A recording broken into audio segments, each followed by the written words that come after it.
అది పాయింట్ మామ. రెండోది సినిమాలో హీరో డిస్కామ్ అది ఇది okay, but this time doctor గారు ఒక మంచి స్టోరీ జనాలకు రీచ్ కోసం డిఫరెంట్ కాన్సెప్ట్ అండ్ కొత్తగా ఉంది. Definitely people will love. And ఈ సినిమాలో నాకు అవకాశం ఇచ్చారు డైరెక్టర్ గారికి, thank you so much. And co director అన్నకు కూడా. So lots of love. End of the day ఒకటే, కన్నడ నుంచి అన్న హైదరాబాద్ వచ్చిండు మామ. ఇక ఏం చేస్తాడు, సుక్క ఫ్రై ఎండాకాలం. సో పైరసీ కొంచెం దూరం పెట్టండి. అండ్ సినిమాకి మీ అందరి సపోర్ట్ కావాలి. Thank you so much. నేనా ఇచ్చేసిన అతిథులకు, అదేవిధంగా సాంకేతిక నిపుణులకు, నటీనటులకు ముందర కృతజ్ఞతలు, ధన్యవాదాలు. Media, electronic and print, social media వాళ్ళకి ఒక ధన్యవాదాలు చెప్పేస్తే సరిపోదండి. ఎందుకంటే ఒక చిన్న సినిమాకి ఒక వారధిలాగా ఇప్పుడు అంటే చిన్న సినిమా మీద కొంచెం చిన్న చూపు ఉంది మన అన్ని ఇండస్ట్రీస్లో ఉంది, మన ఇండస్ట్రీలో కూడా. బట్ ఒక వారధిలా ఉన్నది మాత్రం మీడియా అండి. ఎందుకంటే ఇప్పుడు చిన్న సినిమాలు థియేటర్కి వచ్చి ఆడుతున్నాయంటే ఆ ఆడియన్స్ వరకు చిన్న సినిమాని తీసుకెళ్ళటంలో మెయిన్ రోల్ మీడియానే పోషిస్తుందని చెప్పడంలో అసలు ఎటువంటి ఉద్దేశం లేదండి. ఇంకోటి ఏంటంటే నిజం చెప్పాలంటే మాకు పెద్ద స్టార్స్ ఉన్న సినిమాకి వాళ్ళే వారధిగా ఉంటారు. ఇలాంటి చిన్న సినిమాకి ఓపెనింగ్ నుంచి మీ అందరూ వచ్చున్నారు, మధ్య మధ్యలో వచ్చున్నారు. సో మీకు చిన్న సినిమా అంటే చిన్న చూపు, పెద్ద సినిమా అంటే ఒక చూపు ఉండదు.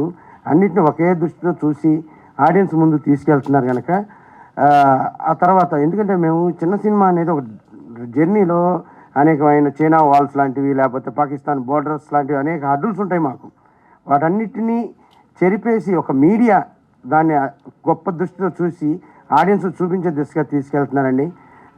మనం చెప్పాలంటే ఒక పురాణం నుంచి అంటే మీన్స్ రాములు వారు సీతాదేవిని కావడానికి లంకకి వెళ్ళే దానికి రామసేతు వారధి ఎలానో ఇలాంటి చిన్న సినిమాలకి మీడియా నిజంగా పెద్ద వారధండి. అందుకని నేను ధన్యవాదాలు తాపలేదు, మనస్ఫూర్తిగా తల వంచి నమస్కారం పెడుతున్నానండి.